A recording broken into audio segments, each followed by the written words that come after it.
নিপুণ ভারত মিশনের চতুর্থ এবং নিপুণ ত্রিপুরা মিশনের তৃতীয় বার্ষিকী উপলক্ষে পিএমসি অরুন্ধতিনগর ইংরেজি মাধ্যম বিদ্যালয়ের উদ্যোগে বর্ণময় শোভাযাত্রা অনুষ্ঠিত হয় শুক্রবার। এদিন বিদ্যালয়ের ছাত্রছাত্রীদের নিয়ে শোভাযাত্রাটি স্কুল প্রাঙ্গণ থেকে শুরু হয়ে বিভিন্ন পথ পরিক্রমা করে ড্রপ গেট এলাকায় এসে শেষ হয়। সেখানে উপস্থিত ছিলেন কর্পোরেটর অভিজিৎ মৌলিক, অলোক রায় সহ বিদ্যালয়ের শিক্ষক শিক্ষিকারা। এই উপলক্ষে সবার মধ্যে উৎসাহ উদ্দীপনা ছিল লক্ষণীয়। সংবাদ মাধ্যমকে প্রতিক্রিয়া দিতে গিয়ে এই বিষয়ে বিস্তৃতভাবে কি অভিমত ব্যক্ত করেছেন শুনুন।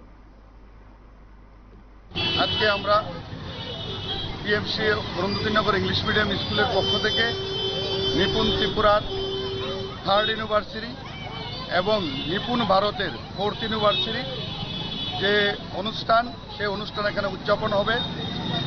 বিশেষ করে বাচ্চাদেরকে নিয়ে, অর্থাৎ তাদেরকে দক্ষ এবং পটু করার জন্য 3 থেকে 6 বছরের মধ্যে বাচ্চারা যেন স্কুলমুখী এবং বিদ্যালয়মুখী থাকে, তার জন্য আজকে এই অনুষ্ঠান।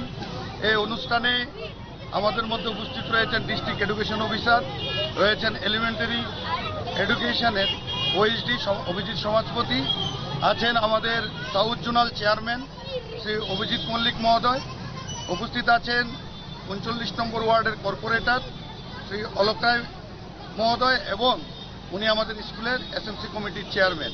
আমরা শিশুদের বিকাশ এবং শিশুদেরকে আগামী দিন, এই শিশুরা হচ্ছে আমাদের ভারতবর্ষের ভবিষ্যৎ প্রজন্ম যাতে সুন্দর এবং সুশিক্ষায় শিক্ষিত হতে পারে, তাদের লিটারেসি এবং নিউমারেসি শিক্ষাগত যেন যোগ্যতা ওরা পায়, তার জন্য হচ্ছে আজকের